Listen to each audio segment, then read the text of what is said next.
क्या कवि की कविता में इतनी संवेदना वेदना होती है कि वो सत्ता को परिवर्तन करने में एक अहम रोल निभा सके? आपने कोई ऐसी बात लिखी जो सरकार के विरोध में, आपने कोई ऐसी बात बोली हो और उसका एक असर एक व्यक्ति विशेष को गलत पड़ा और उसने आपके ऊपर कभी कोई दबाव डाला हो या कोई धमकी दी हो, इस तरह का कोई वाक्य आपके साथ कभी हुआ? मूल क्या रहता है इस चीज को लेकर? उस समय की कंटेम्पररी सर्कमस्टेंसेस, समकालीन परिस्थितियां, जब हम गुलाम थे तो इस देश में जितने भी कवि हुए ज्यादातर ने गुलामी के विरुद्ध शंखनाद किया। समाज और कवि, इन 195 देशों में जब भी जहां भी क्रांति हुई है उसकी बुनियाद में सबसे बड़ा तत्व कवि और कविता रही। एक लेखक था, रूसो उसका नाम था। Man is born free but he is found everywhere in chains. मनुष्य स्वतंत्र जन्म लेता है लेकिन वह सर्वत्र जंजीरों में जकड़ा रहता है। कौन सी कविता आपको जो आपके दिल के बेहद करीब है? स्वामी विवेकानंद ने कहा था 11 सितंबर 1893 को अमेरिका के शिकागो नगर के कोलंबस हॉल में कि जिस इंसान की जिंदगी का लक्ष्य नहीं होता वो घड़ी के पेंडुलम की तरह लगातार डोलते रहता है लेकिन किसी मुकाम पर नहीं पहुंच पाता। तो वो लक्ष्य क्या होना चाहिए कि जो लोग इश्क अपने लक्ष्य से सुबह शाम करते हैं, चांद और तारे भी झुककर उसे प्रणाम करते हैं और सूरज अर्घ चढ़ाता है उस इंसान को जो अपना जीवन अपने वतन के नाम करता है। ये उनकी कविता बड़ी वायरल हुई थी कि हमारे देश के नेता हमारे देश में खाते हैं तभी तो उनके विदेशों में खाते हैं। एक अभी जो युद्ध हुआ, सिंदूर वाला जो ऑपरेशन हुआ, इसके अंदर आपको नहीं लगता कि बहुत जल्दी सीज फायर को एक्सेप्ट कर लिया? जंग खुद एक मसला है जी। जंग किसी मसले का हल क्या देगी? नफरत की आग आज देगी, भूख और प्यास कल देगी जी। इसलिए ऐ शरीफ इंसानों, जंग टलती रहे तो बेहतर है। आपके और मेरे मकाम में शमा जलती रहे तो बेहतर है।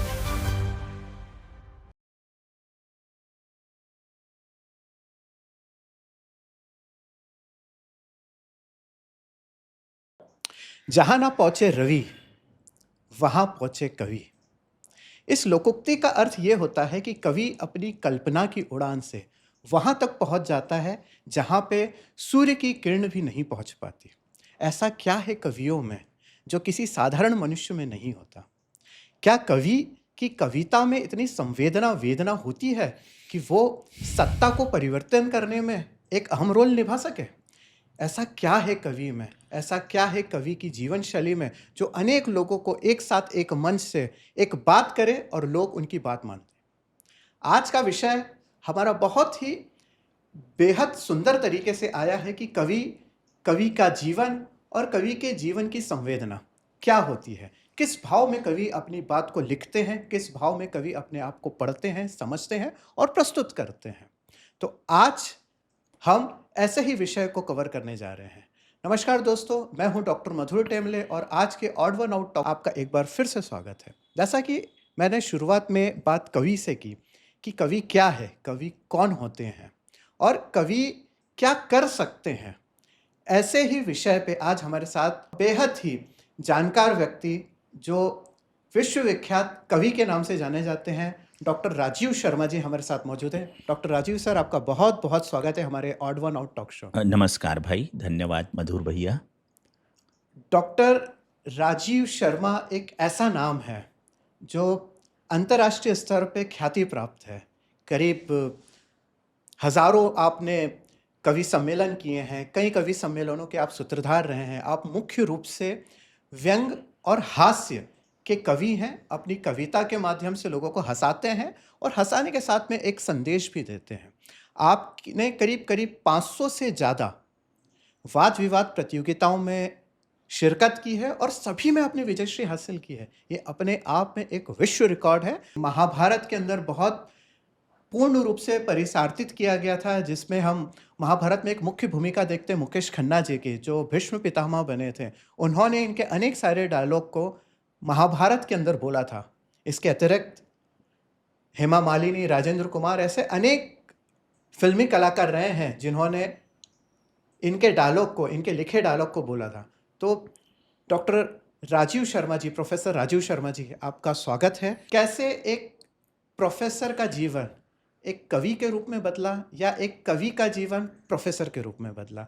क्या थी इसके पीछे की धारणा? धन्यवाद मधुर भाई, आपने आमंत्रित किया आपके इस शो में, तो सबसे पहले मैं आपके प्रति कृतज्ञता ज्ञापित करता हूँ। प्रोफेसर बाद में बना, पहले मैं कवि था। प्रोफेसर तो शासकीय नौकरी में आने के बाद एक जॉब हासिल हुआ मुझे मध्य प्रदेश पीएससी की परीक्षा को उत्तीर्ण करने के बाद। कवि मैं जब अपने गांव में, खरगोन ज़िले के लोनारा गांव में बचपन से ही रचनाएं लिखा करता था, और वो रचनाएं मधुर भाई निमाड़ी भाषा में हुआ करती थी, क्योंकि वहाँ की आंचलिक बोली निमाड़ी है। निमाड़ी है। और निमाड़ी में मैंने रचनाएं शुरू की। जी। तो प्रारंभिक दौर में मैंने जो अपने गांव लोनारा में अपनी जन्मभूमि में रचनाएं लिखी, वो गरबी कही जाती है। गरबी दरअसल कविता का एक ऐसा स्वरूप है जिसकी एक निश्चित ताल होती है, और उस ताल पर मृदंग और मजीरा बजाते हुए उन कविताओं को सामूहिक रूप से गाया जाता है। हम कह सकते हैं कि गुजरात का गरबा एक बड़ा स्वरूप है, और निमाड़ की गरबी, निमाड़ की गरबी। गरबी नीम एक ऐसे छोटा गढ़। निमाड़ को ऐसा कहा जाता है कि जो नीम का आंचल, यानी बहुत सारे नीम के झाड़ थे, इसके कारण उसका नाम निमाड़ हाँ, हो गया। बिल्कुल ये सही है। मध्य प्रदेश का मालवा बेल्ट से नजदीक में आता आप है। बिल्कुल सही बोल रहे हैं, वो जी। इसीलिए उसका नाम निमाड़ निमाड़ हो हुआ। गया। जैसे इंदौर में जिसे नवलखा कहा जाता है, तो जी। उसके पीछे बुजुर्ग लोग ये तर्क देते हैं कि नवलखा यानी इंदौर में 9 लाख पेड़ हुआ 9 करते लाख शायद जाम के पेड़ वहाँ उस पे जगह हुआ पे, करते इसलिए वो थे। नवलखा है। ऐसा ही जी। निमाड़ में नीम के पेड़ों की बहुतायत थी किसी समय, इसलिए उसका नामकरण निमाड़ हुआ। तो मधुर भैया, गरबी से यात्रा शुरू हुई। गरबी लिखना मैंने शुरू की, वो जी। गाई जाने लगी, तो जी। उत्साहवर्धन होता गया। जी। अच्छा लगता था कि लिख हम रहे हैं, जी। बजा 10 लोग रहे हैं, गा जी। 100 लोग रहे हैं, जी। वो आनंद आने लगा। जी। और निमाड़ी बोली से प्रारंभ हुई ये यात्रा। फिर जब मैं महाविद्यालयीन अध्ययन के लिए गांव से इंदौर शहर आया, जी। तो हिंदी में तब्दील हो गई। अच्छा। फिर इंदौर के बाद और कई शहरों में मैं पढ़ाई के लिए गया। जी। मैं लखनऊ गया, दिल्ली गया, खैरागढ़ गया। जी। वहाँ से अलग अलग शैक्षणिक उपाधियाँ मैंने अर्जित की। तो इन सब के सांगोपांग प्रभाव से कविता की भाषा का स्वरूप बदलता चला गया, और उम्र के साथ साथ कविता का कथानक भी बदलते चले गया। जब मैंने प्रारंभिक दौर में निमाड़ी में कविताएं लिखी, तो वो सामान्यतः धार्मिक या सामाजिक समस्याओं को उठाने वाली कविताएं थीं, गरबियाँ थीं। उसके बाद जब आगे बढ़ा तो फिर वो व्यंग में तब्दील हुआ। फिर वो अब इन दिनों जो है वो मोटिवेशनल ज़्यादा है। मुझे लगता है कि यूथ जो है, इस देश का युवा जो है, जी। वो उसे कुछ ऐसा संदेश मिलना चाहिए बहुत कम पंक्तियों में, जिससे वो अपने जीवन में सार्थकता हासिल कर सके, प्रगति हासिल कर सके, रोजगार हासिल कर सके, अपने समुचित जीवन चक्र को एक सुनिश्चित आयाम में खपा सके। तो इन दिनों मैं इस तरह की कविताएं लिख रहा हूँ। मैं जो सोच आपकी सबसे पहली कविता रही होगी, जी, जो जी। भी रही होगी, आपने निमाड़ी की बात की, जी। आपको याद है अभी? हाँ, याद है, याद है। कुछ लाइन, उसकी शुरुआती कुछ लाइन हाँ। निमाड़ी भाषा में ही अगर आप बोलें। हाँ, निमाड़ी भाषा में, निमाड़ी बोली में बोलूँ मैं उससे। जी। और तो शायद अभी ये विवाद भी चल रहा है, विवाद नहीं, यानी एक आंदोलन चल रहा है कि लोग चाहते हैं कि निमाड़ भी मुख्य धारा के अंदर भाषा में शामिल हो जाए, इस तरह का कुछ। जी, जी, जी, जी। जी, जी। जी। जी। तो मधुर भाई, निमाड़ी बोली में जो मैंने पहली कविताएं लिखी, उसमें पहली कविता बेईमानी पर लिखी, जी। जो एक सामाजिक समस्या उस समय थी। जी। एक फिल्म आई थी उस समय मनोज कुमार की, उसमें गीत आया था कि ना इज्जत की चिंता ना फिक्र कोई अपमान की, जी। जय बोलो बेईमान की जय बोलो। तो मुझे जी। लगा कि बेईमानी उस समय जब मैंने ये रचना धर्मिता शुरू की, जी। एक प्रमुख समस्या थी, आज भी है ही, वैश्विक समस्या है। निश्चित रूप से। तो तब मैंने एक गरबी लिखी थी, और वो आपके समक्ष रख रहा हूँ, प्लीज, आपके स्वागत है आपका। जी। आदेश पर। थारी मौत तो क्यों नहीं आई, ओ बेईमानी तू कहाँ सी आई, थारी मौत तो क्यों नहीं आई, ओ बेईमानी तू कहाँ सी आई, सच्चाई खतु कहाँ धरी आई, ओ बेईमानी तू कहाँ से कहाँ सी आई। इसको गरबी में बोलते हैं, वैसा भी ये चलत है। चलत है। उसके हाँ बाद हाँ, दोहा नामक चीज आती है, जैसे दोहानामा। सब जी साथ में जी जी गाते जी हैं जी जी। कि मास्टर सिगरेट पीव, यानी टीचर जो टीचर है वो सिगरेट सिगरेट, पीते हैं जी। तो पोरियो पीव दारू, तो छोरे शराब पीने शराब लगे। पियेंगे जी। बाप न करयो नातरो, यानी बाप दो बीबी ले आया, तो पोरियो नात्रो है ना, दो लायो, बीबी लेके। नात्रो यानी दूसरी भी दो अच्छा, बीबियां, ओके। तो पोरियो लायो तीन जोरू, तो छोरे ने तीन शादियां 3 कर ली। शादी कर तो ली। वाणिया न शक्कर मधई खड़ी मिलाई, बेईमानी की बात है। जी तो जो बेचने वाला है जी शक्कर, जी जी। तो उसने उसमें दही खड़ी मिला दी ताकि वो शक्कर के भाव में शक्कर बिक के जाए बन ना। जी जी। तो वाणिया न शक्कर मधई खड़ी मिलाई, ओ बेईमानी तू कहाँ सी आई, थारी मौत तो क्यों नहीं आई, ओ बेईमानी तू कहाँ सी आई, सच्चाई खतु कहाँ धरी आई, ओ बेईमानी तू कहाँ सी आई। ये पहली कविता थी क्या मधुर भाई, बात है, क्या बात है ये। स्कूल में पहली कवि पांचवी छठी में था मैं अच्छा, तब की, है ना। तो पहली कविता ने ही एक बहुत बड़ा और एक व्यापक संदेश समाज को दे दिया। तो जी यहीं जी से हम जो कहते हैं ना कि कवि केवल एक कवि नहीं होता है, वो एक समाज का एक बड़ी धरोहर होती है, और इसलिए उन्हें सहेज के रखना भी चाहिए। तो सर, एक जैसे कहते हैं कि कविता में 9 तरह के छंद या 9 तरह के इसके रूप होते हैं, और शायद इसके अंदर अभी आपने चर्चा के दौरान बताया कि 10वां भी जुड़ गया है, जिसके अंदर मुख्य रूप से शामिल ऐसे श्रृंगार, हास्य, करुण, रौद्र, वीर, भयानक, विभत्स, हम्म, अद्भुत, हम्म, शांत, और अभी आपने एक वात्सल्य का ज़िक्र जी किया। जी जी तो जब कवि लिखता है, जैसे आपकी जो हेडिंग आती है वो ये आती है कि आप हास्य कवि हैं, जी और जी हास्य कविता पे आप व्यंग्य भी लिखते हैं।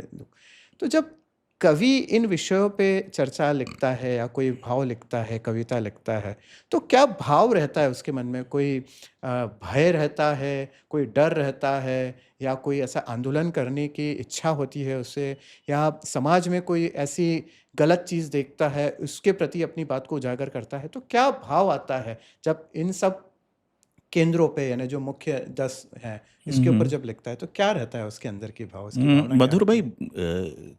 कवि में भय या डर तो जी, कभी होता ही नहीं, निश्चित रूप से। क्योंकि यदि कवि भयभीत हुआ जी, या कवि डरपोक हुआ, जी। तो फिर वो कवि तो है ही नहीं। मेरा भय से मतलब समाज में जैसे एक उदाहरण के तौर पे कह रहा हूँ कि एक भयपूर्ण माहौल है समाज में, तो उस हाँ, भय से वो भयपूर्ण माहौल के विपरीत। विरोध में खड़ा हाँ, होगा बिल्कुल, निर्भय करने के बिल्कुल, लिए। बिल्कुल, बिल्कुल, बिल्कुल। और वो हाँ, क्योंकि कवि मधुर भाई, वो तो कभी वो तो निर्भय ही होता निर्भय है, होता है। मेरा बिल्कुल। जैसे उदाहरण तुलसी अभी भरोसे राम के निर्भय होकर बोल, हाँ, तुलसीदास जी कहते हैं ना, जी, कवि को तो निर्भय होकर निर्भय बोलना होके पड़ेगा, बोलना चाहिए। जी, बोलने से पहले पर शब्द शब्द को तोल, जी, जी, जी। मगर बोलने से पहले अपने को हर शब्द को तौलना पड़ेगा, तोलना ये पड़ता, जैसे तुलसीदास अभी जी कहते हैं। माहौल था कोरोना वाला, वो भयपूर्ण माहौल था। हाँ हाँ हाँ, यानी जिसमें जो एक वैश्विक बीमारी थी, जी वो जी भय किसी व्यक्ति से नहीं था, वो एक बीमारी से भय था। जी तो जी। उस दौरान भी अच्छे कवियों ने उसमें अच्छी-अच्छी हास्य बातें कविताएं लिखी है। लिखी हमने, जी, हमने हास्य कविता लिखी। उस समय लिखा हमने कि दिन में चैन नहीं, जी, रात को नींद नहीं, जी, अंग अंग में दर्द वही, जी। दिल ना लगे कहीं। दिन में चैन चैन नहीं। नहीं, रात को नींद नहीं, अंग अंग में दर्द वही, दिल ना लगे कहीं। ऐ खुदा, क्या यही प्यार है? जी, दिन में चैन नहीं, रात को नींद नहीं, अंग अंग में दर्द वही, दिल ना लगे कहीं। आए खुदा, क्या यही प्यार है? तो खुदा ने कहा, नहीं बेटा, ये कोरोना का पहला प्रहार है। तो हमने कोरोना में भी हाथ से निकाल ली। जी, जी, तो जी, जी, जी, जो आपने नौ रसों का जिक्र किया, जी, तो कवि जब लिखने लगता है ना मधुर भाई, तो ये सायास नहीं होता, जी, कविता कोई सप्रयास नहीं लिखी जाती, जी। ये अंतर मन से निकलती है। जैसे हुँ। विश्व की सबसे पहली कविता आदि कवि वाल्मीकि ने लिखी, अच्छा।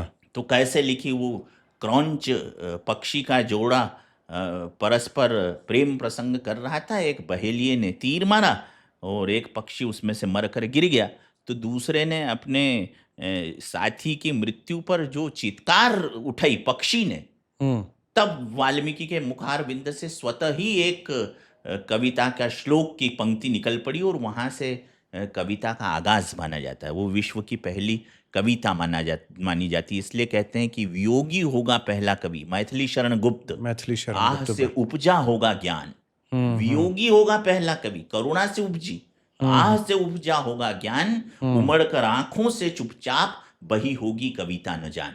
क्या है ना, बात है अश्रुओं जी से संबंधित है। जी तो कविता में करुणा तो होती है, क्योंकि करुणा नहीं होगी तो कविता किसी भी रस को जी नहीं पाएगी। तो जी करुण जो हमारे सारे ईश्वर जो है उनको करुणा निधान कहा जाता है, बिल्कुल सही करुणा बात है निधि कहा जाता है। करुणानिधि क्यों कहा करुणानिधान जाता है? इसके अलावा तो और कुछ नहीं कहते। बिल्कुल सही तो बात है कविता की बुनियाद मधुर भाई करुणा होती है, और ये सारे रस जो हैं जी ये करुणा के अलग अलग आयामों से उपजते हैं।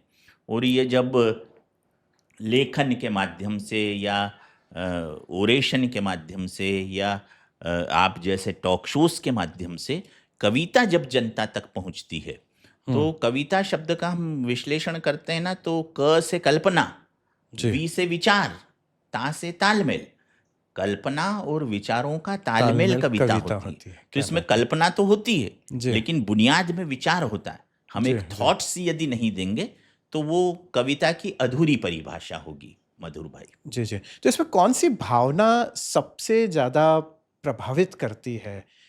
किसी कवि को अकेलापन प्रभावित करता है, किसी कवि को कोई और बात प्रभावित करती है, किसी को कोई आशा रहती है, कोई होप रहती है, कोई एक इस तरह से बात लिखता है कि अ, यानी आध्यात्मिक बात लिख देता है, कोई एक मोटिवेशनल लिखता है, कोई सैनिकों पे लिखता है, तो अलग-अलग। तो इसमें क्या मूल क्या रहता है इस चीज़ को लिखने का? मूल रहता है मधुर भाई इसमें उस समय की कंटेम्प्ररी सर्कमस्टेंसेस, समकालीन परिस्थितियां समकालीन परिस्थितियाँ। कवि जी, से उस तरह की कविता लिखवाती है। जी, जब हम गुलाम थे जी, तो इस देश में जितने भी कवि हुए, जी, ज्यादातर ने गुलामी के विरुद्ध शंखनाद किया, जी, चाहे वो गुप्त हों, चाहे वो माखनलाल चतुर्वेदी हों। जब हम हमारे देश में मुगल काल था और सनातन धर्म के हिंदुओं को तोड़ा जा रहा था, जी, तो भक्ति काल आया। जी। तुलसी ने, सूर तुलसी ने, ने, सूरदास कबीर ने। ने, जी। मीरा ने, सब ने उस परिस्थिति से प्रभावित होकर ईश्वर की भक्ति की तरफ हमें धकेला। जब युद्ध बहुत हो रहे थे, हम परस्पर, पूरा भारत देश छोटे छोटे राज्यों में विभक्त था, ये होलकर का राज्य तो सिंधिया का राज्य, आपस में लड़ते थे। तो जी। अपने राजाओं को युद्ध के लिए प्रेरित करने के लिए वीर गाथा का लाया। सारे कवियों ने राजाओं के अंदर वीरता की चेतना भरी, ताकि वो युद्ध जीत कर अपने राज्य की सरहदों को सुरक्षित रख सके। जी। तो अब जैसे मधुर भाई अभी कोई 1.5-2 महीने पहले जी। भारत और पाकिस्तान का घोषित नहीं था लेकिन अघोषित युद्ध चल हुआ। रहा था। जी। तो सारे कवियों की कलम जी। राष्ट्रभक्ति से भरी हुई थी और पाकिस्तान की तानाशाही और गलत नीतियों के विरुद्ध कवि कलम चला रहे थे, चाहे वो हास्य के माध्यम से हो, चाहे वीर के माध्यम से हो, चाहे विभत्स रस में हो, सबने लिखा पाकिस्तान के विरुद्ध। ऐसी कोई कविता जिसने आपको अंदर से झंझोर के रख दिया हो कि और समाज में भी उसका एक व्यापक संदेशा गया हो, जिसने आपके खुद के दिल के बहुत करीब रही हो सकता है वो हास्य ना हो सकता है वो कुछ और कैटेगरी की हो, तो ऐसी कोई कविता आपके द्वारा लिखी है जिसने आपको खुद को व्यक्तिगत रूप से बहुत प्रभावित मेरी किया? खुद की कविता या किसी और की कविता? किसी की भी कविता। बहादुर भाई, मैं कवियों में सबसे ज्यादा प्रभावित गोस्वामी तुलसीदास जी से हूँ, जी। क्योंकि गोस्वामी तुलसीदास जी ने एक एक पंक्ति में जी। संपूर्ण धर्म का, जी। संपूर्ण इंसान की कोड ऑफ कंडक्ट, एक उस जिंदगी जीने का जो सलीका और तरीका होना चाहिए, जी। ये बहुत संक्षिप्त में बता दिया। जी। आजकल जब मैं मोटिवेशनल लेक्चर्स बड़े बड़े लोगों के सुनता हूँ, जी।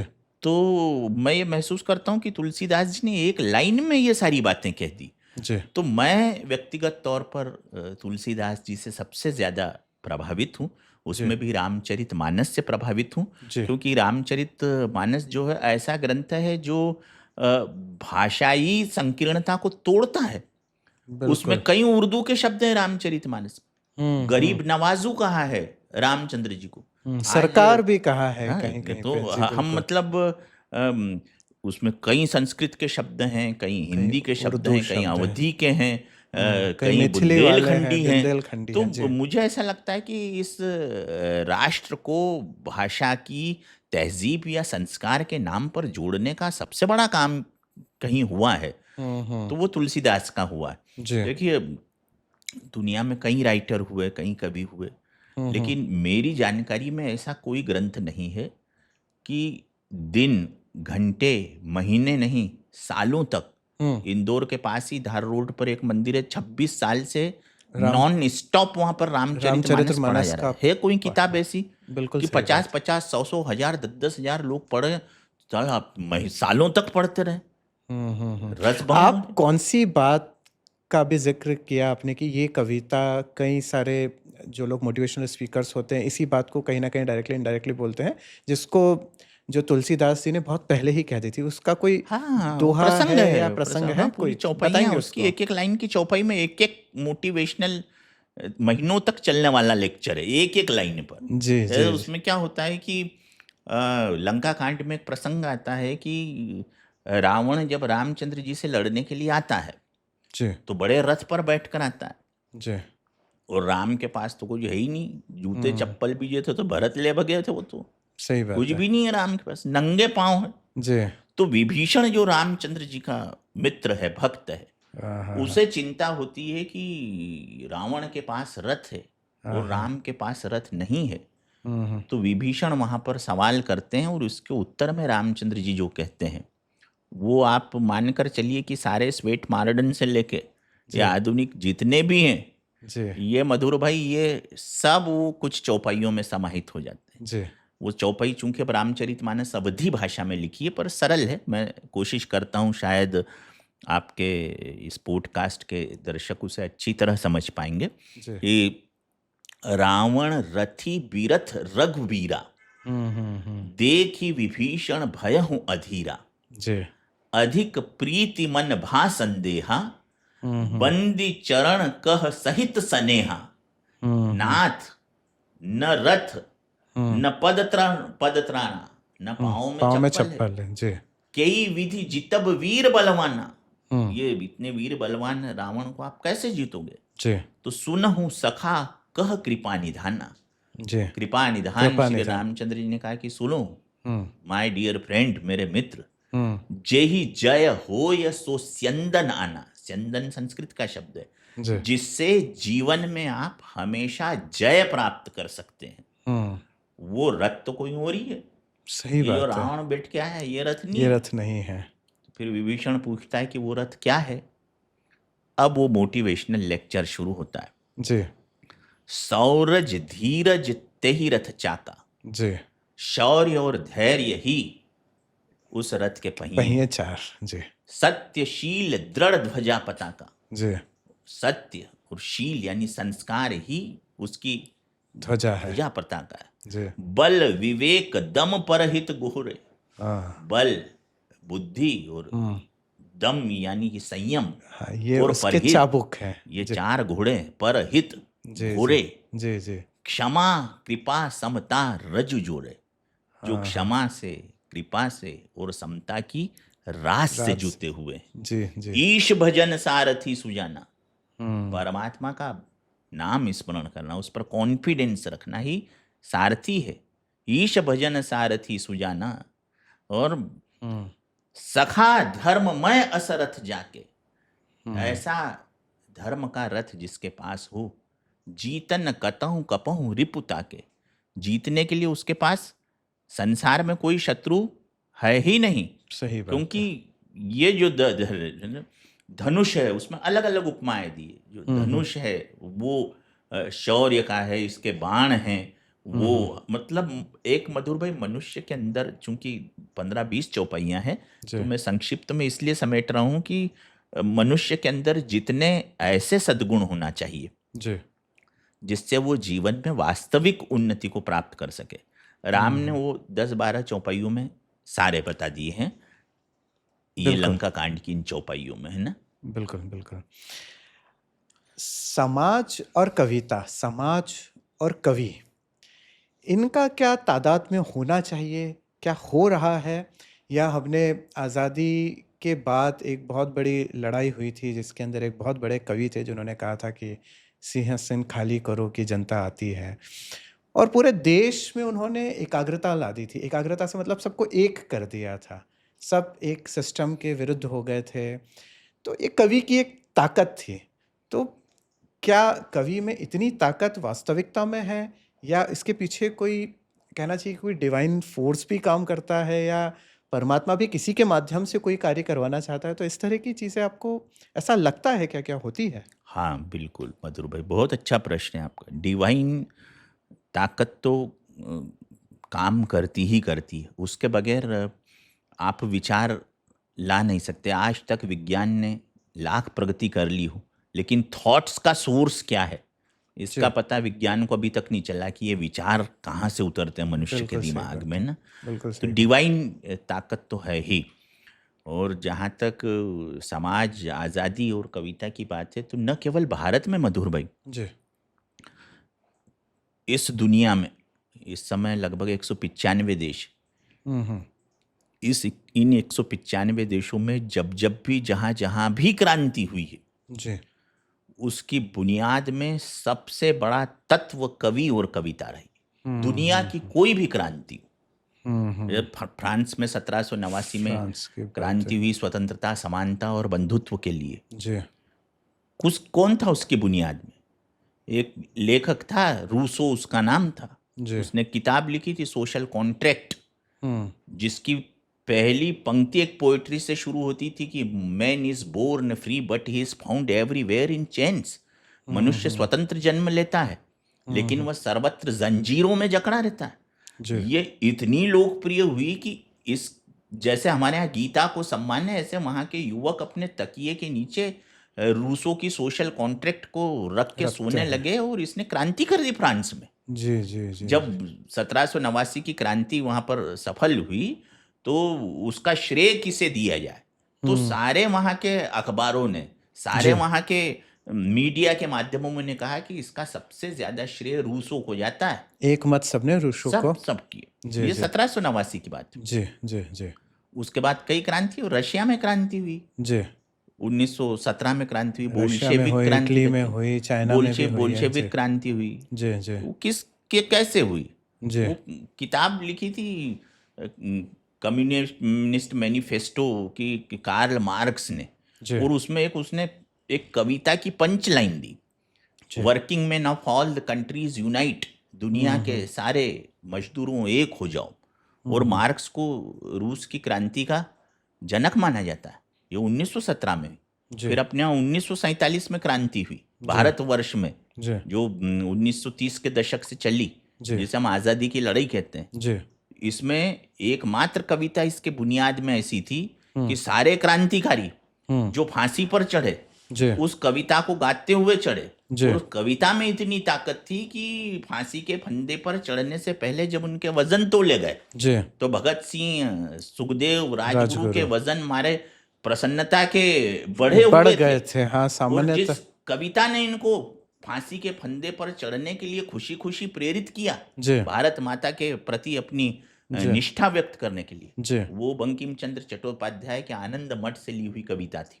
अच्छा। सुजलाम सुफलाम मलयज शीतलाम शस्य श्यामलाम मातरम वंदे मातरम। जी सब जी वंदे मातरम के फांसी के फंदे पर चढ़े। जी ये जी पोएट्री की तो ताकत थी। जी जब जी पोएट्री वहीं नहीं रुकी, हमारे यहाँ फिर एक क्रांति हुई, जिसका जिक्र आपने किया, रामधारी सिंह दिनकर जी का जी संपूर्ण क्रांति। जयप्रकाश नारायण जी के नेतृत्व में भी हमने आपातकाल की 50वीं वर्षगांठ पर वर्षगांठ अभी बहुत सारे बनाया। कार्यक्रम जी हुए हैं। जी आपके जी इस कार्यक्रम के 8 रोज पहले ही। जी जी। तो वो संपूर्ण क्रांति, टोटल रिवॉल्यूशन का आह्वान Complete जयप्रकाश नारायण ने किया। जी दिल्ली के रामलीला मैदान में लाखों नौजवान एकत्रित हुए, जी और वहां पर जो जयप्रकाश नारायण के मंच के पीछे लिखी गई कविता थी, उसकी 2 लाइनें थी जिसमें से एक ने आपने बताई अभी, जी। बहुत अच्छी लाइन बताई आपने, साधुवाद आपको। जी। वो थी कि काल के घर घर नाच से ये सदा आती है, सिंहासन खाली करो कि जनता आती है। जनता आती ये है। किसने जी कहा? जी जी ये जी रामधारी सिंह दिनकर ने लिखा, एक कवि ने लिखा जो संपूर्ण क्रांति की बुनियाद बना और उसका स्लोगन बना। तो जी। ऐसी कई क्रांतियां हैं बेसा। आपने कोई ऐसी बात लिखी जो सरकार के विरोध में हो या पक्ष में हो, जो भी आपने बात लिखी, उस दौर में कई सारे कवियों को दूसरी, जो कहना चाहिए, प्रताड़नाओं का भी सामना करना पड़ा था। आपके जीवन में कभी ऐसा कुछ हुआ है कि आपने कोई ऐसी लाइन लिखी हो, आपने कोई ऐसी बात बोली हो, जिस बात से किसी व्यक्ति विशेष के हृदय में कोई चोट पहुंची हो और आपने सत्य बोली हो, आपने जनता के हित की या सामान्य समाज के लिए बात बोली हो, और उसका एक असर एक व्यक्ति विशेष को गलत पड़ा और उसने आपके ऊपर कभी कोई दबाव डाला हो या कोई धमकी दी हो, इस तरह का कोई वाक्य आपके साथ कभी हुआ है? हाँ, हुआ मधुर भाई। जी। ये प्रश्न मुझसे आज तक किसी ने किया नहीं था जो आपने किया। जी। मेरे साथ ऐसी घटना घटित हुई है और दिल्ली में हुई है। अग्रवाल समाज का एक दशहरे के पूर्व कवि सम्मेलन था और उसमें मेरे साथ लॉफ्टर के प्रथम पुरस्कार विजेता प्रताप भाई फौजदार मेरे आदरणीय हैं, जी। मित्र हैं। वो भी थे, ओम व्यास जी रहे नहीं उज्जैन वाले, वो भी थे। जी। और कविता सुनने के लिए उस कवि सम्मेलन में संभवतः साहेब सिंह जी या मदन सिंह लाल, वर्मा या मदन लाल खुराना। हाँ, जी। ये आए हुए थे, बड़े नेता थे, मंत्री थे। तो वहाँ मैंने वर्तमान नेताओं को लेकर कविता के बीच टिप्पणी कर दी। जी। देखिए, कविता जिस वाक्य में रस हो वो जी। कविता है। कविता की परिभाषा है रसात्मकम वाक्यम काव्यम, रस युक्त वाक्य ही काव्य है। तो मैंने वहाँ बोला था कि भाई नेता तो इस देश में एक ही हुए, जी। नेताजी सुभाष चंद्र बोस, जी। जिन्होंने कहा था कि तुम मुझे खून दो, मैं तुम्हें आज़ादी दूंगा। जी। उसके बाद इस देश में कोई नेता हुए नहीं। जी। अब जो नेता हुए हैं जी। वो कहते हैं कि तुम तो मुझे वोट दो, बाकी तुम्हारा खून तो मैं अपने आप ही अपने ले आप ले लूंगा। जी। और फिर मैंने बोला था कि नेता यानी जो लेता ही लेता है जी। और देता है तो बहुत ऊंची ऊंची देता है। ये जीता है तो कुर्सी के लिए और मरता है तो स्मारकों के लिए। और फिर मैंने नेता के कुछ वो गुण बताए थे जी। जो नेताओं में पाए जाते हैं, कि जो अंतस्थ का बहरा होता है, मन का गूंगा होता है, अंतस्थ का बहरा, मन का गूंगा, भावना का लंगड़ा, कल्पना का लूला, व्यवहार का अंधा, आचार का क्षयी, विचारों का कोढ़ी, वाणी में सुधारवादी, भाषण में प्रगतिवादी, पहनावे में खादीवादी, आचरण से सामंतवादी जी। और कर्मों से आतंकवादी होता है। अरे बाप रे। ऐसा मैंने इसलिए बोला था क्योंकि उस समय ऑपरेशन ब्लू स्टार के समय ब्लू स्टार के समय जो इंदिरा हुआ जी था, थी, तब नेताओं का इन्वॉल्वमेंट निकला था ज़्यादा निकला था। आतंकवाद में। सही बात है। हाँ। तो अब ये बात मैंने एक सामान्यीकरण, एक होता है कविता में सामान्यीकरण, यानी सबके लिए ये बात है, जी। अपवादों को छोड़कर। जी। वो नेताजी ने अपने आप पर ले ली कि मुझे ऐसा बोला, तो उनके अच्छा। लोग भयंकर गुस्सा भड़के, हो गए। स्टेज पर आ आपके गए। ऊपर गुस्सा? हाँ हाँ, स्टेज पर आ गए कि अच्छा। किसने बुलाया इनको, ये वो। तो जिसने बुलाया था वो डर गया क्योंकि हमने तो बुलाया ही नहीं, पता नहीं किसने बुलाया। तो ऐसा है ना, ये हुआ था मधुर में। तो मेरे जो तो कवि अच्छा, मित्र थे, आयोजक ऐसे भी रहते हैं कि भाई अरे वो तो क्या, उन्हें तो बड़े नेता से, सीएम से अपनी ट्यूनिंग सेट करनी है। जी जी उनको तो जी ये जी, सेट करना है कि उनके भी कुछ काम वाम निपट जाए दिल्ली सही स्तर बात पर। है, बिल्कुल सही और बात वो है। कवि को इसलिए बुलाते हैं कि इस बहाने भीड़ इकट्ठी हो जाए और नेता के सामने हम ये प्रकट कर सके कि देखो कितना जनबल हमारे साथ है, जो निश्चित रूप आपके से। काम आएगा। पर उसी समय एक बहुत अच्छे कवि हुए जो देश के यानी प्रधानमंत्री भी बने, Atal Bihari Vajpayee, Pandit no Atal doubt, Bihari no Vajpayee doubt. जी। हाँ हाँ, उन्होंने तो कभी, यानी क्योंकि उनका जो शैली भी हुआ करती थी, एक कवि वाली शैली थी और जिसको सब लोग पसंद करते थे। यानी बिल्कुल। अगर बहुत ज़्यादा भीड़ है भाषणों में, तो शायद अटल जी के भाषणों में बहुत ज़्यादा भीड़ उस समय सबसे हुआ ज्यादा करती भीड़ थी। इस देश में। और उन्हीं कि पार्टी के लोगों के द्वारा इस तरह की हरकत करना ये अपने आप में एक प्रश्नवाचक एक चिन्ह है। और यानी कई बार ऐसा सुनने भी आता है, जैसे कहीं सेलिब्रिटीज़ कोई बिहार जाती है या कहीं गीतकार कहीं बिहार जाते हैं, कुछ ऐसे स्थानों पे जाते हैं, तो वहाँ पे सबसे पहले ये देखते हैं कि भाई हमारा भागने का रास्ता यहाँ पे कौन सा है। तो ये भागने का हाँ, रास्ता। यानी अगर कुछ घटना घट जाए तो हमारा ड्राइवर और निकलेंगे हमारा कैसे? भागने का रास्ता पतली कहाँ गली से से, कि हम निकलना। पतली गली से कैसे निकल जाए। और ऐसे ही एक बड़े लाफ्टर के ही एक अच्छे आदमी हुआ करते थे, पहले लाफ्टर में थे, आजकल नेता बन गए। उनकी कविता थी बड़ी, जब वो आए थे कि हमारे देश के नेता, हमारे देश के देश नेता। के नेता हमारे देश में खाते हैं, तभी तो उनके विदेशों में खाते हैं। क्या बात है, क्या वो बात है। आज मुख्यमंत्री हैं। ये उनकी कविता बड़ी वायरल हुई थी कि जी। हमारे देश के नेता हमारे देश में खाते हैं, हाँ। तभी तो उनके विदेशों में विदेशों में खाते खाते हैं, तो बिल्कुल ये सही। कविता बड़ी वायरल हुई थी और अब वो खुद जी जी मुख्यमंत्री बन गए और इस बात को उन्होंने परिचारित कर दिया है कि जैसा मैंने बोला था जी। वैसा मैंने किया। तो खैर ये सब चीज़ें चलती रहती है। कोई ऐसा अनुभव आप बताएं कि आपने कविता पढ़ी, या हो सकता है बहुत लाखों की भीड़ में पढ़ी हो, या बिल्कुल कम बिल्कुल। लोगों में भी आपने पढ़ी हो, किसी व्यक्ति का कोई, या कोई आपको सुनने वाला श्रोता हो, उसका कोई एक ऐसा अनुभव आपके साथ रहा हो कि वो भावुक हो गया हो, या आपकी उस कविता से प्रेरणा लेके उसने अपने जीवन में एक नया आयाम प्राप्त किया हो, ऐसा कोई आपके साथ वाकया हाँ, हुआ ऐसा है? तो कई जगह हुआ मधुर भाई, जी, कई जगह हुआ। ऐसा कोई विशेष वाकया आप मैं बताना चाहें? जब अपनी कविता का समापन करता हूँ जी, तो श्रोताओं से कुछ उसमें शुल्क मांगता हूँ। जी, तो वो शुल्क कोई रुपयों पैसों वाला शुल्क नहीं होता। उसमें मैं निवेदन करता हूँ कि जैसे निवेदन करता हूँ मैं हिंदी पर कविता की लाइनें सुनाते हुए कि भाई अपने हस्ताक्षर हिंदी में किया करें, जी, क्योंकि हमारी राष्ट्रभाषा है। जी। और हम यदि अपने ही भाषा में अपने आप को अभिव्यक्त नहीं करेंगे और अन्य भाषाओं में अभिव्यक्त करेंगे तो ये गुलामी की परिचायक है।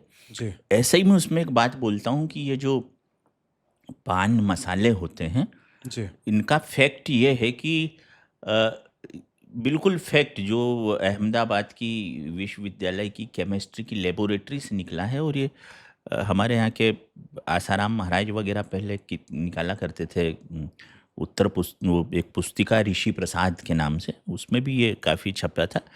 ये जो पान मसाले वगैरह होते हैं ये जिंदा छिपकली को मार कर अच्छा, उनकी लाशों को थोक में सुखाकर जी, फिर वो उसकी लाश का बुरादा पीस कर बनाकर वो पान मसाले में मिलाया जाता है। कई बार छिपकली की पूंछ और पूछे मुंडी और मिली है, आंखें दिखी है ऐसी निश्चित रूप कई से। बार हाँ, निकली है। हाँ, हाँ, हाँ। तो वो क्या होता है उससे हमारा देश का युवा या जो भी लेता है वो 2-4 बार में इतना एडिक्ट हो जाता है कि उसे कैंसर हो और वो मरने लगे तो भी उसकी इच्छा रहती कि मैं पान मसाला खा के ही मरूं।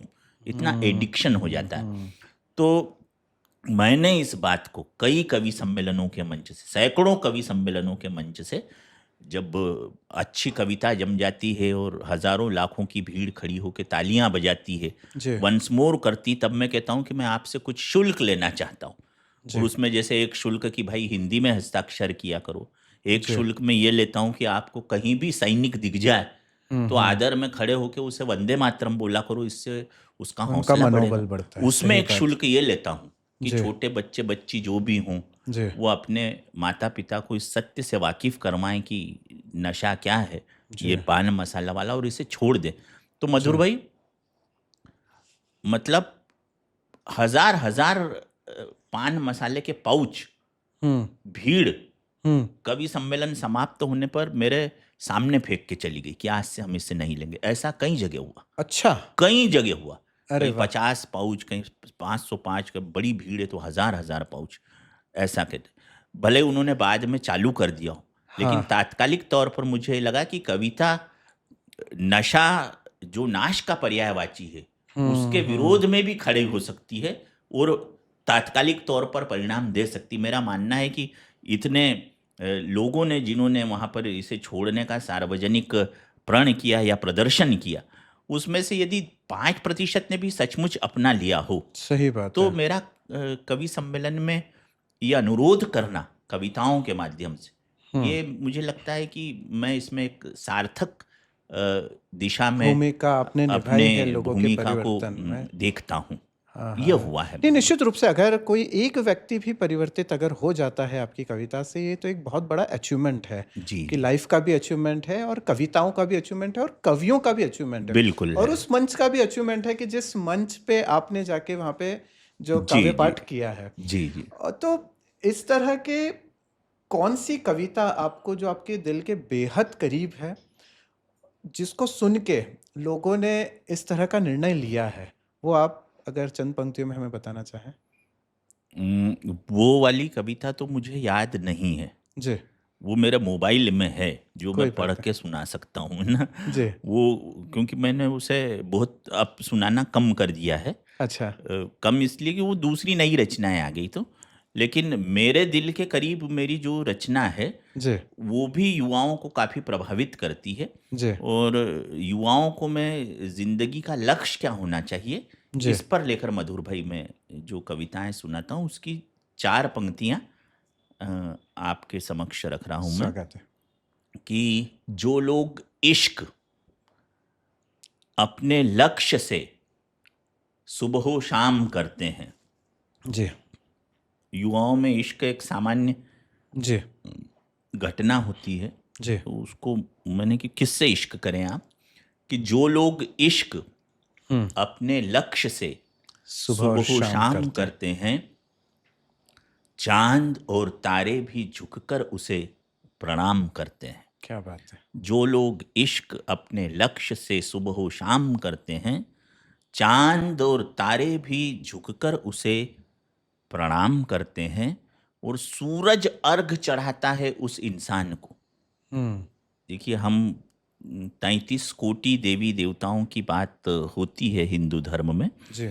लेकिन दिखलाई देने वाला एकमात्र देवता सूरज, निश्चित रूप से जो सतयुग में भी था, द्वापर त्रेता में था, कलयुग में भी वही सूरज तो चेंज नहीं होता। शाश्वत है, और शाश्वत है। दिखाई देता है सूर्य देवता।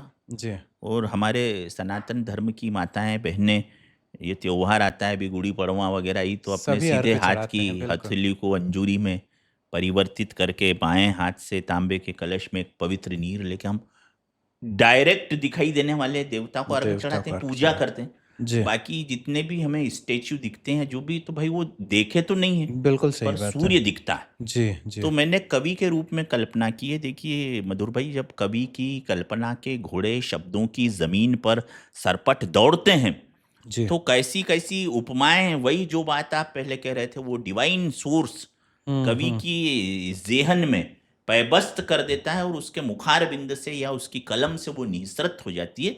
यह ईश्वर का चमत्कार।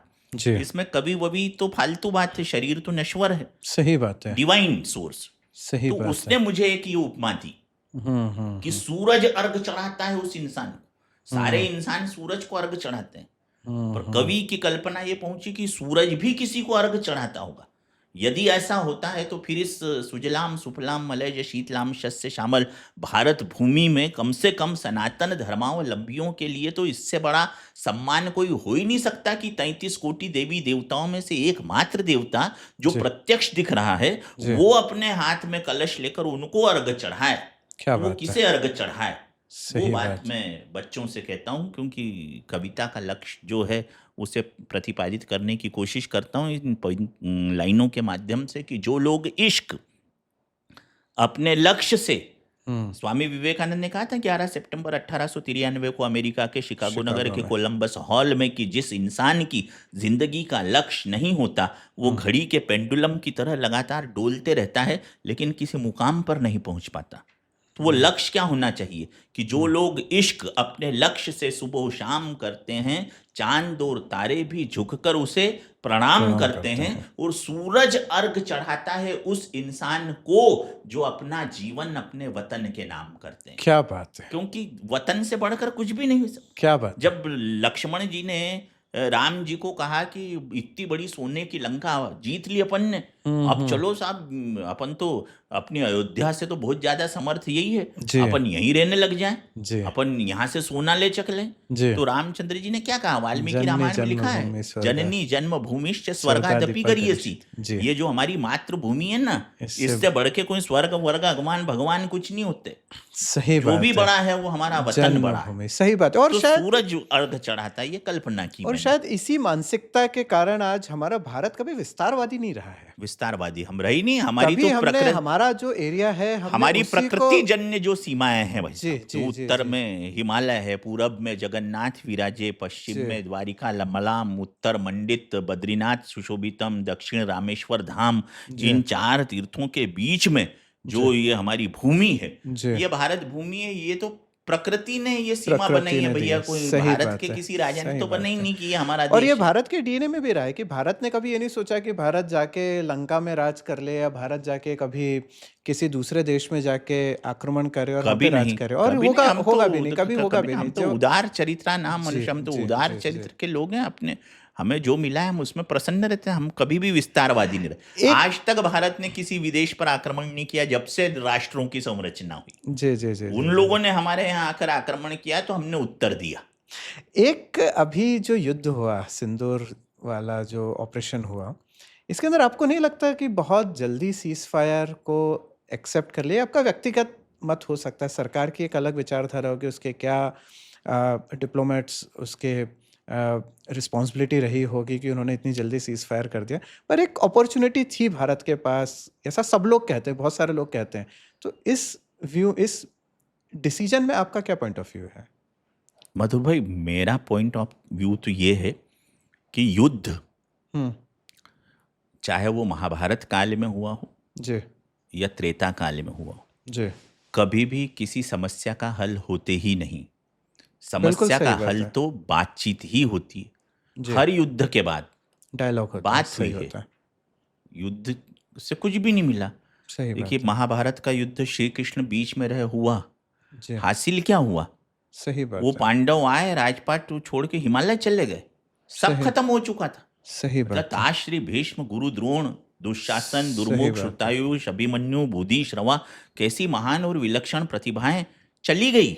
जी। और ये दुनिया की, समाज की या देश की दौलत जो होती है, वो कोई ये जमीन, रुपया, पैसा, बिल्डिंग, ये भौतिक साधन थोड़ी होते हैं। किसी भी देश की दौलत होती है वहाँ के टैलेंटेड लोग, सही बात है। प्रतिभाशाली लोग जो है ना, वो किसी देश को महान बनाते हैं। बड़ी बड़ी चौड़ी सड़कों से कोई देश महान नहीं बनता। सही बात बड़ी है। चौड़ी सड़कें थी फ्रांस में, जी।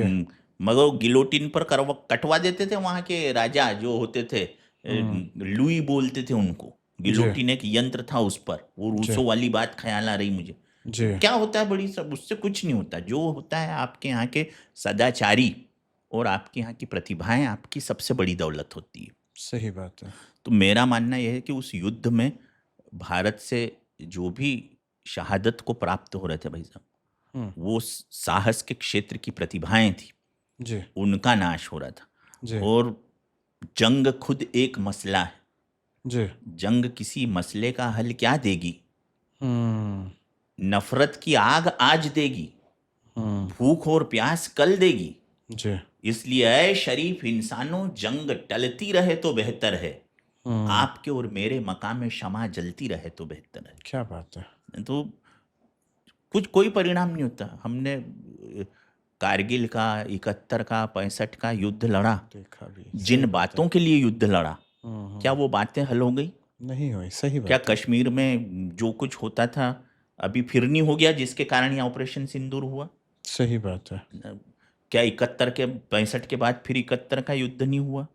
हमारी स्थितियां तो ये है कि क्रिकेट मैच हो तो दोनों तरफ से ऐसा उन्माद होता है जैसे एक जंग लड़ी जा रही हो, उस देश में भी और इस देश में भी। तो जो अटल जी ने किया था भाई साहब, सदाए सरहद, एक ईमानदाराना कोशिश की थी। जी। वो लोग बेईमान थे, ये उनका पक्ष है। हमारा पक्ष है, हमने ईमानदाराना कोशिश की थी। अब वो मानते ही नहीं है, मानते ही नहीं है, इसलिए ऑपरेशन सिंदूर की नौबत आई। अन्यथा हमारी देश में जो भी सरकार रही हो, वो कभी कहीं आक्रमण नहीं करना चाहती। सीज फायर को लेकर लोगों ने कहा कि घुस जाना चाहिए था, मार देना चाहिए था, घुसई थे तो कब्जा ही कर लेना चाहिए था। देखो मधुर भाई, ये जो आज का युग है ना, जी ये कोई हथियारों से किसी पर बलात् कब्जा कर लेने पर हमारी पूर्ण विजय हो गई, ये मानने का है ही नहीं। सही बात है। क्योंकि ये अ, इंटरनेट का, षड्यंत्रों का, छुपकर मारने का युग है। यहाँ आमने सामने की लड़ाई नहीं होती कि इधर सही बात है। बाबर की सेना है, इधर राणा प्रताप की है, ये दोनों लड़ रहे हैं और जो जीत गया वो सिकंदर, ये नहीं है। सही बात। षड्यंत्र होते हैं। आज भी जो लोग हम्म पहलगाम में हम्म आकर हम्म हमारे निरीह सैलानियों को की हत्या करके चले गए, जी उसमें से एक का भी नाम पता नहीं चला, सही बात है। एक को भी पकड़ा नहीं गया है। हम्म इसका अर्थ ये कि युद्ध इतने छद्म तरीके से लड़े जाते हैं सही कि बात है। वहाँ के या किसी भी अन्य देश के लोग हमारे घर के अंदर मारकर चले जाते हैं और हम उनको पकड़ नहीं पाते और दूसरों को से युद्ध करते हैं। मेन कल्प्रिट कौन मधुर भाई? मेरे हिसाब से मेन कल्प्रिट तो जो इसको संरक्षण दे रहे हैं, और भारत ने वही किया है। जो संरक्षण दे रहा था ऐसे ठिकाने जहाँ से आतंकवाद पैदा होता है, वहाँ पे भारतीय सेना ने अपना शौर्य पराक्रम दिखाया। कब उसका प्रदर्शन होता है? जब कवि सम्मेलन होता है, जब ऐसा मंच मिलता है, तो सैनिक भी अपनी जो तैयारी करता है वो इसीलिए तैयारी करता है कि जब युद्ध होगा मैं अपना पराक्रम दिखाऊंगा, और देश के लिए जो भी जरूरत पड़ेगी, जान लेने की जरूरत पड़े, जान देने की जरूरत पड़े, दोनों के लिए सैनिक हाजिर है। और ये आप सैनिक का बिल्कुल शौर्य है। मधुर भाई, आप बिल्कुल सही बोल रहे हैं, ये शौर्य ही होता है। लेकिन होता क्या है मधुर भाई कि एक युद्ध जब समाप्त होता है, जी उसके बाद जिन देशों के बीच युद्ध हुआ होता है जी वहां पर 50 युद्ध अंदर शुरू हो जाते हैं, निश्चित रूप अंतरंग से। शुरू हो जाते हैं। निश्चित रूप से। महंगाई बढ़ती है, बेरोजगारी बढ़ती है, लोगों के परिवारों के चिराग उजड़ जाते हैं, सही बात है। अराजकता आती है, अव्यवस्था आती है। जिस समय युद्ध चल रहा होता है जी तब तो सब आक्रोश और उत्साह में रहते हैं, तो वो आधी रोटी खाएंगे और ये कर लेंगे वो कर लेंगे। लेकिन एक समय बाद होता है, और युद्ध देखिए खत्म होने के 1 महीने बाद जो बिजली स्थिति का बिगड़ बिल जाती जिसके है। जितनी यूनिट है उससे 10 गुना ज़्यादा आने लगता है, तो लोग सरकार को गालियां देने लगते हैं। बिल्कुल सही बात है। पेट्रोल 110 रुपए लीटर है और खपत बढ़ जाने के कारण वो 500 रुपए लीटर हो जाता है, सरकार को उखाड़ फेंकती वही जनता जो सही युद्ध बात के है। लिए उसे उकसाती है। उत्प्रेरित कर रही होती है। जी तो बहुत सारे आयामों पर सोचना पड़ता है मधुर भाई, प्रैक्टिकल लाइफ में बहुत सारे आयामों पर सोचना पड़ता है। इसलिए हम्म प्रधानमंत्री नरेंद्र मोदी ने जो ये निर्णय लिया हम्म कि सीज फायर हो जाना चाहिए, हम्म तो मैं तो सोचता हूँ कि उन्होंने सही सही लिया। निर्णय लिया। ठीक है। हाँ, वो एक अलग पक्ष है जो मीडिया में उभर कर आता है कि ट्रंप के कहने पर लिया, वो एक अलग बात, वो एक अलग विषय वो है। एक अलग पक्ष ठीक है। हाँ, वो इस लेकिन विषय पे हमें सीज जाना भी नहीं फायर है। किया हाँ। तो इसलिए ये उचित किया क्योंकि हम उनको सबक सिखा चुके थे और सबक सिखाने के बाद हमें उसकी कोई ज़रूरत रही नहीं थी। उन्हें ये जी। समझ में आ गया कि हम यदि इनकी तरफ कांटा फेंकेंगे तो ये हमारी तरफ उस कांटे के एवज में कांटों का पेड़ फेंक पेड़ देंगे। फेंक दे, वो सही बात ये है। एक समझ जो एक कवि ने एक बहुत अच्छी बात लिखी थी कि हम शांति की किसी भी प्रतिज्ञा को तोड़ेंगे नहीं, पर अगर आपने हमें छेड़ा तो हम छोड़ेंगे तो नहीं। निश्चित रूप से एक कवि को ही दिमाग में रखते हुए हाँ। भारतीय सेना ने भी अपना शौहर नहीं, दिखाया बिल्कुल, बिल्कुल, और बिल्कुल। विजयश्री हासिल की है। नहीं, मैं तो मेरे लिए हाँ, तो हाँ, भारत की विजयश्री है है। वो, निश्चित रूप विजय से। है, भारत देश के लिए विजयी, हम सबका बिल्कुल। गौरव मुकुट है। सिंदूर में जो कुछ हुआ और बिल्कुल। जिन्होंने बलिदान दिया उनको हम नमन करते हैं, उनके साथ हमारी संवेदना है। उन्होंने तो बिल्कुल वो जो हम बोलते हैं ना मधुर भाई कि जो तोकू कांटा बोए तोहे बोए तू भाला, और वो भी साला याद करेगा कि पड़ा किसी से पाला। सही तो बात हमने है। तो हमारा काम कर दिया, सही बात है। है ना जी। जी। तो युवाओं को लेके आपका क्या थॉट है? और दूसरा, युवा जो आजकल कविताओं से जुड़ रहे हैं, आजकल कवि सम्मेलन, आजकल स्टैंड अप कॉमेडियन में बदल चुके हैं, या ओपन माइक से आजकल जुड़ चुके हैं। कई लोग ओपन माइक में अपनी कविताओं को प्रस्तुत कर रहे हैं। इस तरह के एक प्लेटफॉर्म आजकल आ चुके हैं। तो इन प्लेटफॉर्म को लेके आपका क्या थॉट है? ये होना चाहिए या नहीं होना चाहिए, या और कोई जरिया भी हो सकता है अपनी बात को व्यक्त करने का?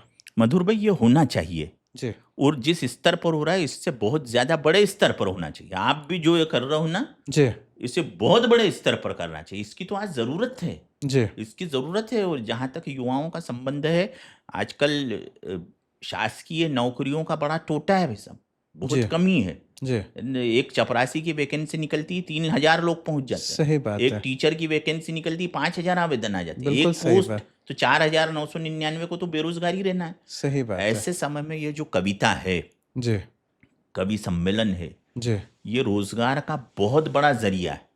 अच्छा। मैं आपको अपनी बात बताऊं कि जिन दिनों मैं एक प्राइवेट कॉलेज में पढ़ाता था, हम्म। तो सरकारी नीतियों के कारण सैलरियां जो थी हमारी कम हो गई थी। अच्छा 80% सैलरी कट गई। 80% उस समय सैलरी कम हो गई। कम हो गई ना, हम्म। वो अनुदान ग्रांट इन एड कॉलेज होते थे। जी तब मैं कवि सम्मेलन करता था। जी तो कवि सम्मेलन ने वो सैलरी जितनी कम हुई थी, उससे 10 गुना ज़्यादा मैं कवि सम्मेलन से कमाकर मैंने 20 साल तक अपना घर चलाया, केवल कवि अच्छा सम्मेलनों के बल पर। कवि सम्मेलन रोजी रोटी का बहुत बड़ा जरिया है। जी मेरे कुछ मित्रों ने फुल टाइम कवि सम्मेलन को अपना पेशा बनाया है। जी वो 1 लाख रुपए पर मिनट पर कविता सुना रहे। वो आधा घंटा कविता सुनाते हैं, 30 लाख रुपए लेके जाते हैं। मेरे मित्र अच्छा। हैं वो, मेरे मित्र हैं, बहुत करीबी तो मित्र हैं। यानी मैं टीवी और उस पे उन्होंने अपने आप की ब्रांडिंग कर रखी है। आपके पॉडकास्ट में नाम लेने की वो परमिशन नहीं है, नहीं तो मैं मेरे उन साथियों का नाम भी ले सकता हूँ, जी है ना। जी जी जी तो जी इतना कमाया जाता है। आज छोटे से छोटा कवि छोटे से छोटे मंच पर भी गया, हम्म तो कम से कम उसे हम्म 5,000 या 11,000 का लिफाफा तो मिलेगा ही मिलेगा। निश्चित 5,000 रूप से से। कम तो मिलेगा ही नहीं। निश्चित रूप से। एक सामान्य आदमी को 5,000 रुपए 10-20 मिनट के परफॉर्मेंस पर कमाने में पसीना आ जाता है। दिन भर मजदूरी करता है तो 500 रुपए मिलते हैं मजदूर को। सही बात है। तो तो ये एक आर्ट है मधुर भाई, जी जी जी तो इसे रोजगार का जरिया बनाना चाहिए। मैं मेरे इस पॉडकास्ट के माध्यम से मैं ऐसे जो लाखों नौजवान हैं, अपने अंदर उनके अंदर कोई ना कोई एक प्रतिभा छुपी है। कविता भी, कविता का पाठ करना, कविता लिखना अपने आप में एक बहुत बड़ी एक स्किल है, एक बहुत बड़ा आर्ट है, जिसको अगर आप प्रस्तुत करते हैं किसी के सामने या किसी मंच पे प्रस्तुत करते हैं, तो एक बहुत बड़ा ज़रिया आपके लिए हो सकता है। आपकी जो कहना चाहिए आर्थिक सहायता हेतु भी एक बहुत बढ़िया ज़रिया बन सकता है। पहले कवियों को जैसे बहुत छोटा पारिश्रमिक मिलता था, बहुत मिलता थोड़ा ही नहीं था मिलता मधुर था। भाई। जी, आज़ादी के दौर में और आज़ादी के बाद के दशक तक तो मिलता ही नहीं था। जी। हरिवंश राय बच्चन जी ने सबसे पहले कवि सम्मेलन में पारिश्रमिक लेने की प्रथा शुरू की, और अच्छा। फिर वो धीरे से बढ़ता चला गया। मतलब सारे अब तो बड़े कवि रहे नहीं, हुँ। उम्र याफ्ता होने के कारण उनका निधन हो गया। लेकिन मेरे समय में भी अभी जो बड़े कवि हैं, हुँ। जैसे उम्र याफ्ता है, अशोक चक्रधर है, सुरेंद्र शर्मा है, हुँ। तो इन लोगों ने जब कैरियर शुरू किया था तो 11-11 रुपए मिलते थे। जी, जी, जी, जी, जी, और जी। आज मैं बोल रहा हूँ ना कि कैरियर शुरू करने वाले को 5,000 से कम मिल ही नहीं सकते। जी, जी, जी, इतना तो देंगे ही। आप कवि सम्मेलन में गए हैं, जी। मतलब इतना तो मिलेगा ही कम से कम, ये तय है। इससे कम तो गाँव में भी आजकल प्रथा नहीं है कि कोई 500 रुपये दे रहा हो कि 100 रुपये दे रहा हो। हाँ, हाँ, हाँ, वो भी जानते हैं कि कवि इतनी दूर से अपना समय निकाल कर आया है और रात भर बैठा है मंच पर, सुनाया भले ही उसने 20 मिनट है। जी। मंच पर तो जब तक कवि बैठता सम्मेलन है, समाप्त नहीं समाप्त हुआ नहीं होता बैठा जब है, तक तो बैठता है वो, उसको सही इतना बात। दिया जाता है। मैं खुद साल में 50-100 कवि सम्मेलन ऑर्गेनाइज करता ही हूँ, देश में विदेश में, जी। और हम ये देते ही देते हैं। आपके दिल के करीबी सबसे अच्छा कवि सम्मेलन आपको कौन-सा लगा है? आपने तो मेरा कवि बहुत किए हैं। जी, सम्मेलन, आपके जी दिल के जी, करीबी। बड़ा मुश्किल सवाल है, क्योंकि सब सारे ही अच्छे लगने लगते हैं। वो तो जब खत्म होता है ना मधुर भाई, जी। तो पब्लिक आती है, आपको प्रणाम स्नेह करती है, देती है, पाँव प्रेम छूती है, करती है। जी, ऑटोग्राफ लेती है, जी, सेल्फी लेती है, तो वो उस समय वही बढ़िया लगने लगता है कि अरे ये तो मज़ा आ गया, आनंद आ गया। जी। पर यूं सबसे बढ़िया कवि सम्मेलन मेरा बीएचयू का मानता हूँ मैं। अच्छा, बनारस हिंदू विश्वविद्यालय में विश्वविद्यालय। हुआ था, जी, जी।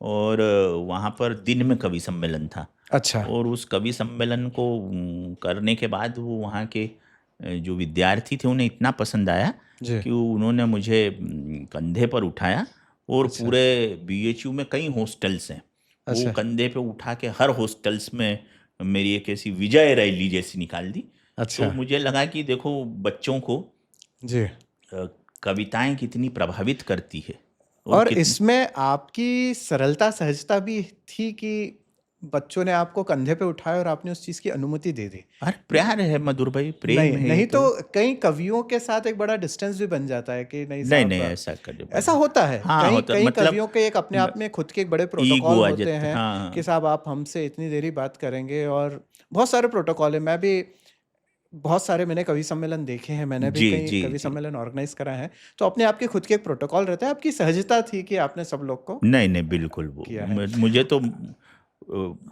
उनके प्रति विनम्र भाव है कि उन्होंने इतना प्यार दिया मधुर भाई, जी जी जी। साहित्य को प्यार दिया इस युग में, है ना। तो बहुत ही सार्थक हमारी चर्चा रही है। अब कुछ एक ऐसी बात मैं आपसे पूछता हूँ कि आपने बहुत सारे कवि सम्मेलन किए हैं, आपके बहुत सारे कवि मित्र रहे हैं, रहे होंगे, कुछ इस दुनिया से जिन्होंने शिरकत भी कर ली। तो ऐसे कौन से कवि को आप सबसे ज़्यादा अभी मिस करते हैं जो अब इस दुनिया में नहीं है? और ऐसे कौन से कवि हैं जिनके साथ बैठ के आप सुकून से अपना समय बिताना चाहते हैं कि कभी आपको जैसे मिले टाइम कि यार अब आज खाली समय है, जी तो जी। खाली समय में आप ऐसे व्यक्ति के पास चले जाएँ या उसको अपने पास बुला लें और बैठ के अपनी बातें करें, उनसे बातें सुनें, अपनी बात उनको बताएँ। ऐसे कौन है? मैं अ, व्यक्तिगत नाम भी पूछना चाहता हूँ। अच्छा ठीक, मधुर भाई आपने दो प्रश्न किए, एक तो किसे मिस करता हूँ जी, और किसके साथ बैठना चाहता हूँ। तो जी। जहाँ तक मिस करने वाली बात है, एक उज्जैन में बहुत अच्छे कवि हुए थे श्री कृष्ण सरल जी, अच्छा, और उन्होंने विश्व में सबसे ज़्यादा महाकाव्य लिखे, जी, और वो सारे महाकाव्य भारत के क्रांतिकारियों पर लिखे।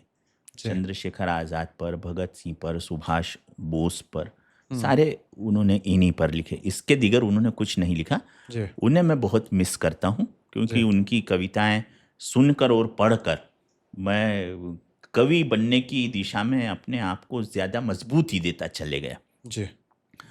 और जहाँ तक किसके साथ बैठना अच्छा लगता है, तो इस समय तो जितने कवि हैं हुँ, हुँ, जो मंचों पर चल रहे हैं, चाहे वो शैलेश लोढ़ा हो, कुमार विश्वास हो, अशोक चक्रधर हो, सुरेंद्र भाई हो, हुँ, हरिओम पंवार हो, जगदीश सोलंकी हो, ये सभी के साथ बैठना, चाय पीना, खाना खाना, ट्रेवलिंग करना, बातचीत करना, ये सब लगे ही रहता है।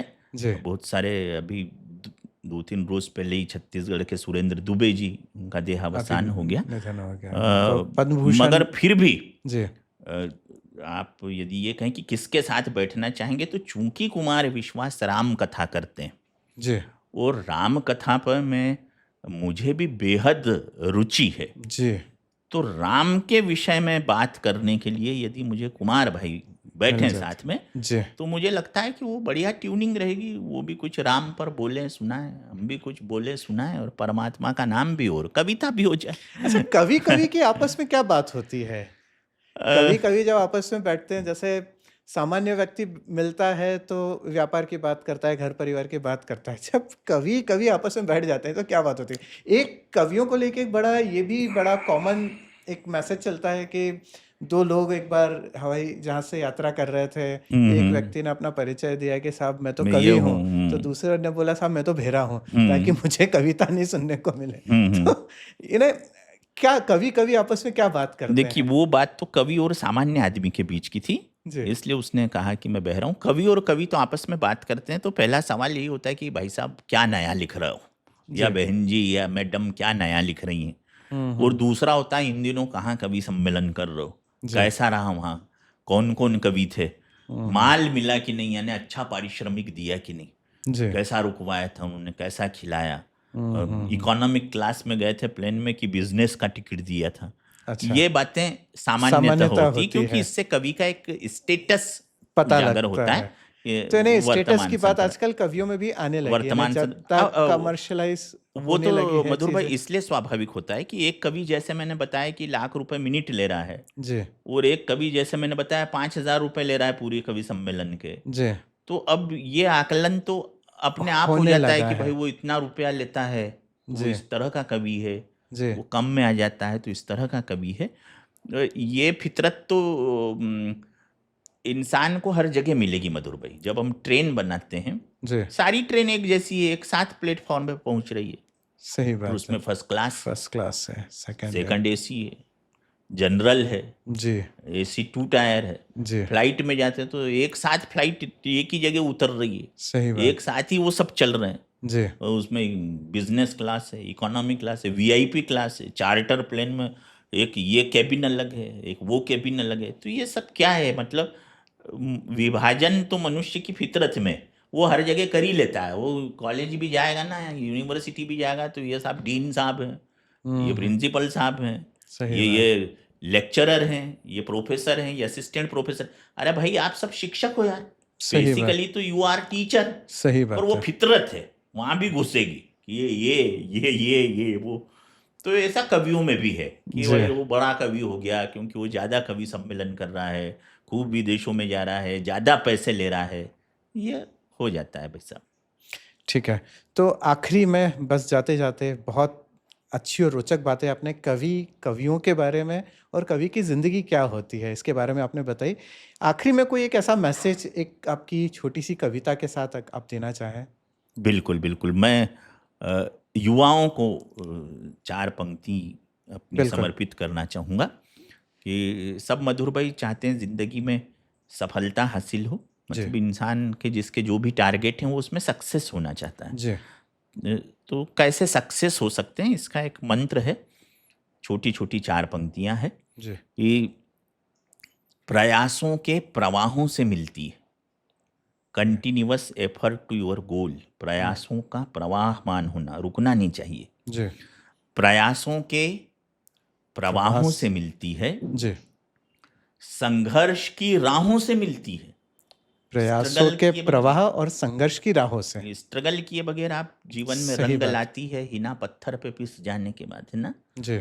तो प्रयासों के प्रवाहों से मिलती है, हुँ। संघर्ष की राहों से मिलती है, जी। सफलता यूं ही नहीं मिलती, हुँ। माँ बाप की दुआओं से मिलती है। क्या बात है! तो क्या बात है! प्रयास करते रहें, क्या बात है! निरंतर संघर्ष करते रहें, निरंतर, और अपने और अपने माता-पिता के माता पिता ब्लेसिंग्स की लेते रहें। कहन और उनके आशीर्वाद को हमेशा साथ रखें। तो ये सक्सेस का ताबीज एक कवि होने के नाते मैं युवाओं को या अपने विद्यार्थियों को देते रहता हूँ। बहुत खूब, बहुत ही अच्छी और रोचक बातें आपने आज हमारे शो में की। ये निश्चित रूप से लोगों के जीवन में, व्यक्तिगत जीवन में भी और आध्यात्मिक जीवन में भी कहीं न कहीं बदलाव लाने का प्रयास करेगा। तो मित्रों, ये थे हमारे साथ प्रोफ़ेसर राजीव शर्मा जी, जिन्होंने बहुत ही रोचक तरीके से इसमें व्यंग्य भी था, इसमें सीख भी थी, इसमें शिक्षा भी थी और इसमें एक संदेशा भी था कि किस तरह एक कवि अपने जीवन को एक सामान्य व्यक्ति से अलग बनाता है और अलग बनाने के साथ समाज को एक दिशा देता है कि किस तरह व्यक्ति को अपना जीवन व्यतीत करना चाहिए और किस तरह अपने जीवन को आनंदमय तरीके से जीना चाहिए। बहुत-बहुत धन्यवाद। बहुत जल्द हम दूसरे पॉडकास्ट में आप सभी से मिलेंगे। जब तक अपना ध्यान रखिए। धन्यवाद।